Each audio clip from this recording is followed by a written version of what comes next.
Hello, সবাই কেমন আছেন? আমি সবিতা। আমার চ্যানেলে নতুন একটি ব্লগে সবাইকে ওয়েলকাম। আজকে শনিবার ২০ জুলাই। আজকে একটা স্পেশাল দিন। স্পেশাল বলতে আজকে সিয়ার পাপার জন্মদিন। আর সেজন্যই রান্নাবান্না করছি এখন দুপুরের জন্য। যেহেতু আজকে বাড়িতে রয়েছে সেই জন্য দুপুরের জন্যই রান্নাবান্না করে নিচ্ছি। নাহলে ওই কী হয়, জন্মদিনের খাবারগুলো রাত্রিবেলায় করা হয়। আর বেশি কিছুও করছি না, আমার শরীরটাও আবার খুব একটা ভালো নেই। ও বলেছিল কিছুই করার দরকার নেই, তবু ওই যে জন্মদিন বলে কথা। আর সেদিকে ফ্রায়েড রাইসটা বানাচ্ছি এদিকটাতে, আর সেদিকে চিলি চিকেনটা। ফ্রায়েড রাইসের জন্য ওই যে ঘিতে আমি গোটা গরম মশলা তেজপাতা দিয়ে একটু বিনস আর গাজরটা হালকা করে ভেজে নিয়েছিলাম। তারপর সবুজ ক্যাপসিকাম, লাল, হলুদ এগুলো দিয়েছি, আর মটরশুঁটি দিয়েছি, আর ভেজানো কাজু কিশমিশটাও দিয়ে ভালো করে ভেজে নিয়েছি। তারপরে ভাতগুলো দিয়েছি। ভাতটা একদম 100% সেদ্ধ করা নয়, কিছুটা সেদ্ধ করা এর মধ্যে দিয়ে দিলাম। আর লবণ চিনি দিয়ে দিচ্ছি। আর এরপর আমি সামান্য পরিমাণে একটু দুধ দেবো নর্মাল টেম্পারেচারে। ভালো করে মিশিয়ে ওই 3 থেকে 4 মিনিটের মতো ঢেকে দেবো।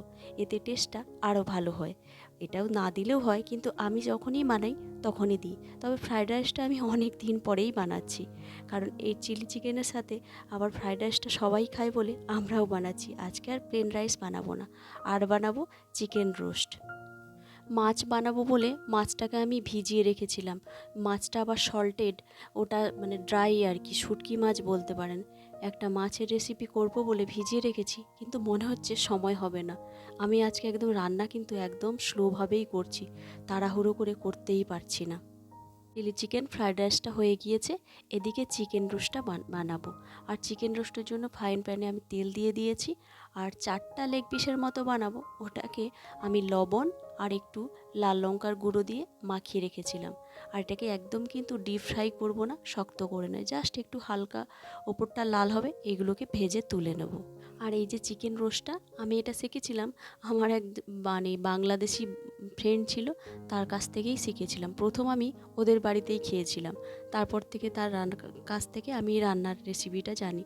বেশ ভালো হয় খেতে, জানেন, আপনারাও বাড়িতে বানাতে পারেন এইভাবেই।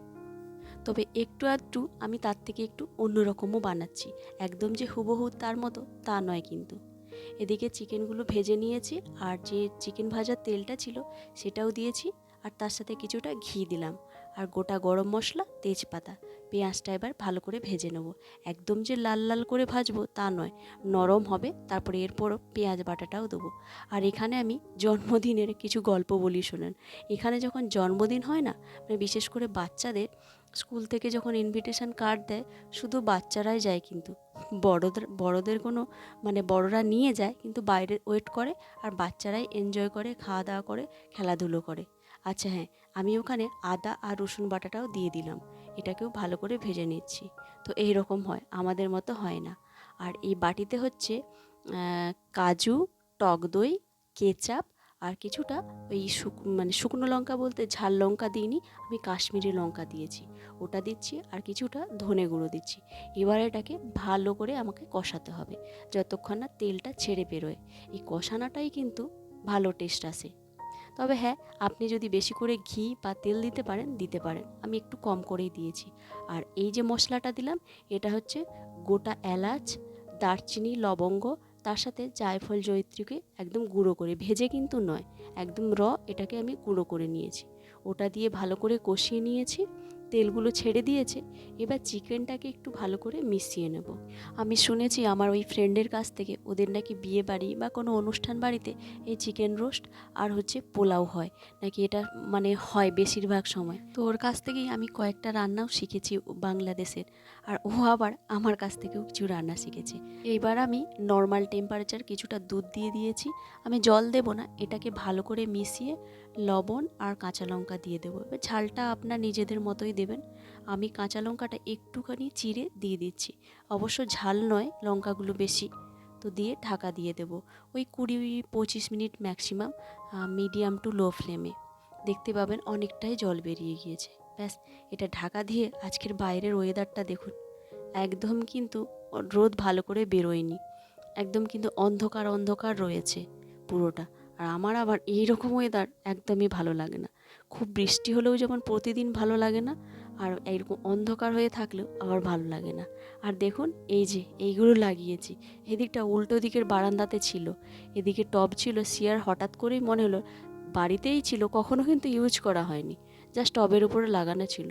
তারপর সিয়া এই ছোটোটা হাত দিয়ে ঘোরাতে দেখি ঘুরছে, তারপর ওই বড়টাও নিয়ে এলাম। আর এই 3টে ফুলে ঠেকেছে অর্কিডগুলো, সব নষ্ট হয়ে গিয়েছে, কারণ অনেক দিনও হয়ে গিয়েছে। আর গোলাপ, আগের গোলাপগুলো হয়ে আবার 3টে কুড়ি এসেছে, একটা অলরেডি ফুটেও গিয়েছে। এবার রান্নার কি অবস্থা দেখি। এই যে দেখুন অনেকটাই কিন্তু জল বেরিয়ে গিয়েছে, এটাকে আর ঢাকা দেব না, কিছুক্ষণের জন্য এইভাবে ঢাকা ছাড়া রান্না করব। যখন জলটা একটু মরে মরে যাবে, তেলটা একটু মানে ছাড়া ছাড়া মরা হবে, তারপরে গ্যাসটা বন্ধ করে দেব।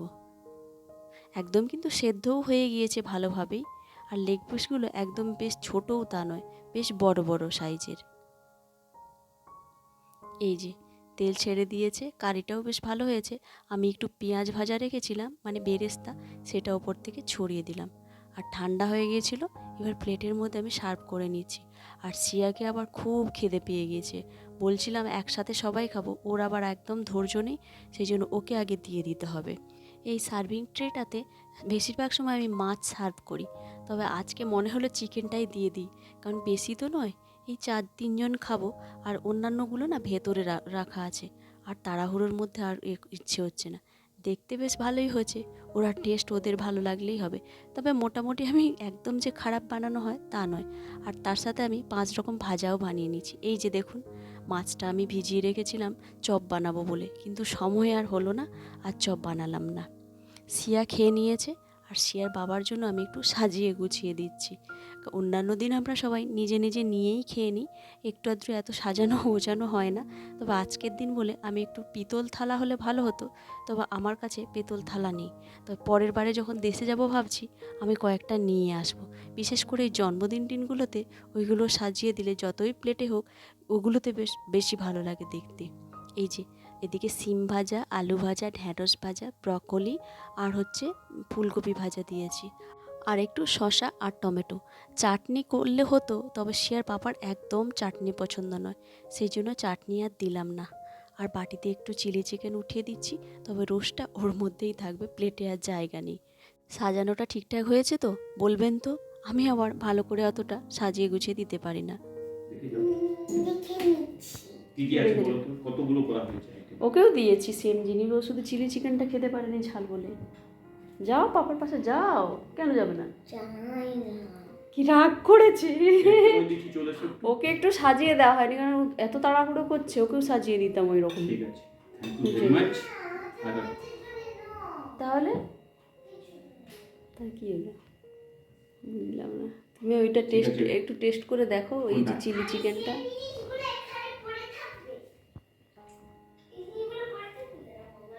ওই চিলি চিকেনটা আগে টেস্ট করে একটু বলো। হ্যাঁ হ্যাঁ, মানে ঠিক হয়েছে না, ঝাল মনে হয় একটু ঝালটা বেশি হয়েছে। ঠিক আছে